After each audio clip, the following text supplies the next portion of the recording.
Collector Srinivas గారు ఎక్కడ రండి, ముందుకు రండి సార్. ఇటు రండి సార్, ఇటు రండి సార్. మైక్ ఇవ్వండి శ్రీనివాస్ గారికి, మైక్ ఇవ్వండి. ఇటు రండి. ఈయన ఫ్లోలో ఒక డైలాగ్ వేశారు, నేను కలెక్టర్గా చాలా బిజీగా ఉన్న రోజుల్లో నువ్వు జాబ్ వదిలేసి రా, నువ్వెందుకు జాబ్ చేయాలని చెప్పి ఇండస్ట్రీకి బలవంతంగా లాక్కొచ్చాను. అసలు జరిగిన విషయం ఏంటి ఇప్పుడు చెప్పండి. చెప్పండి జరిగిన విషయం, అసలు విషయం చెప్పండి. నేను వైజాగ్ జాయింట్ కలెక్టర్గా ఉండగా ఆయన F2 కథ రాసుకుంటూ పార్క్ హోటల్లో ఉన్నారు.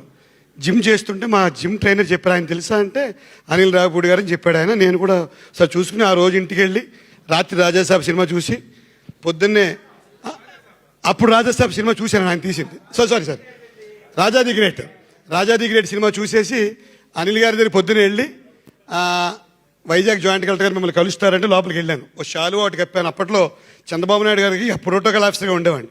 మా దగ్గర పెద్ద పెద్ద కాస్ట్లీ బుద్ధుడి బొమ్మలు అవి ఉండేవి. అవన్నీ తీసుకెళ్ళి హంగామాగా వెళ్ళి ఒక శాలువా కప్పి అప్పటికి 4-5 సినిమాలు చేశానండి. నాకు ఒక చిన్న వేషం ఇప్పించండి సార్ అన్నాను. అంతేగాని నా ఉద్యోగం మానిపించడం ఏం లేదు. F2 హిట్ అవడం వలన నా అంతా నేనే బయటికి రావాల్సిన పరిస్థితి వచ్చింది. శాలువా కప్పారు, ఒక అద్భుతమైన గిఫ్ట్ ఇచ్చి, అది గిఫ్ట్ అంటే షీల్డ్ ఇచ్చారు. ఆ తర్వాత శ్రీ లక్ష్మీనరసింహస్వామి సింహాచలం ఆలయంలో ప్రోటోకాల్ దర్శనం చేయించి మొత్తం ఒక చిన్న సెటప్ చేయించారు. చిన్న అద్భుతమైన సెటప్ జరిగాక అప్పుడు అతని మీదకి ఆయన మీదకి ఒక చూపు వెళ్ళి అప్పుడు F2లోకి వచ్చారు కదా. మరి జరిగిన స్టోరీ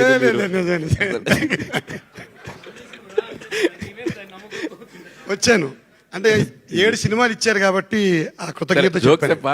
ఒక చిన్న మీకు కంటెంట్ దొరికింది దీనివల్ల.